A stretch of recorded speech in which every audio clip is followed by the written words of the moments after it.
حضرت جابر بن سامورہ رضی اللہ تعالیٰ عنہ فرماتے، میں حضور کے پیچھے نماز پڑھا کرتا تھا اور خطبہ جمعہ بھی سننے کا موقع مجھے مل جاتا تھا۔ فرماتے تھے حضور کے خطبے بھی زیادہ لمبے نہیں ہوتے تھے، حضور کی نمازیں بھی زیادہ لمبی نہیں ہوتی تھیں۔ یہ ہے لوگوں کے ساتھ حضور کی نماز کا معاملہ، لیکن جب تنہا قیام کرتے ہیں تو اتنا لمبا قیام ہوتا ہے حتیٰ تتورم قدماہ، حضور کے مبارک پاؤں سوج جاتے ہیں، اور میرا رب رب ہو کے کہتا ہے، اے چادر اوڑھنے والے محبوب، ساری رات جاگا نہ کر، کبھی سو بھی لیا کر۔ اتنا لمبا قیام کرتے ہیں حضور۔ تو آپ کا انفرادی عمل آپ کی طاقت کے مطابق ہوگا، لیکن جب آپ لوگوں کو ساتھ لے کے چل رہے ہوں گے تو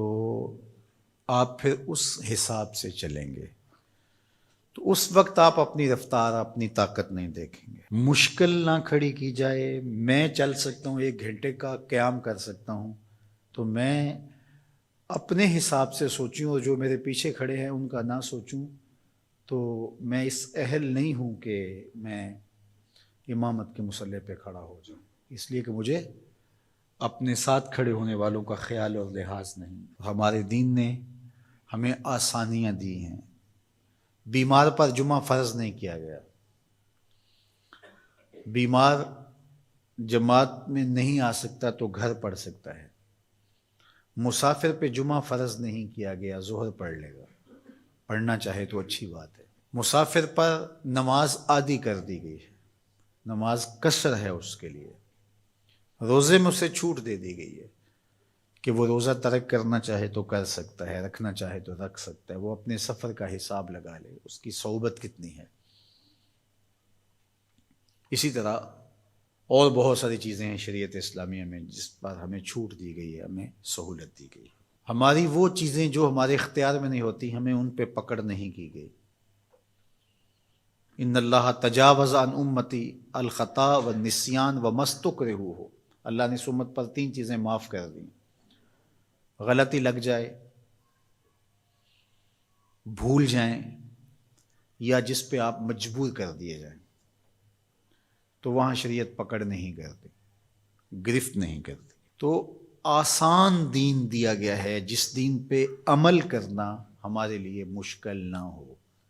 اور اگر کوئی اپنے طور پہ اس کو مشکل بنانا چاہتا ہے اور اپنے سخت مزاج کی وجہ سے اس میں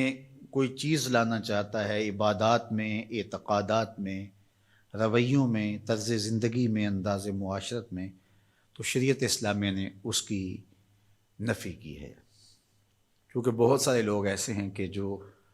عبادات میں بہت سارا غلو کر جاتے ہیں، تو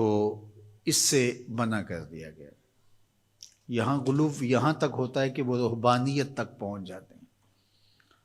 تو اس سے روک دیا گیا، اس سے منع کر دیا گیا۔ تو نہ کمی کی جائے اور نہ ہی زیادتی کی جائے، تفریط سے بھی روکا گیا ہے اور غلو سے بھی منع کیا گیا ہے۔ افراط و تفریط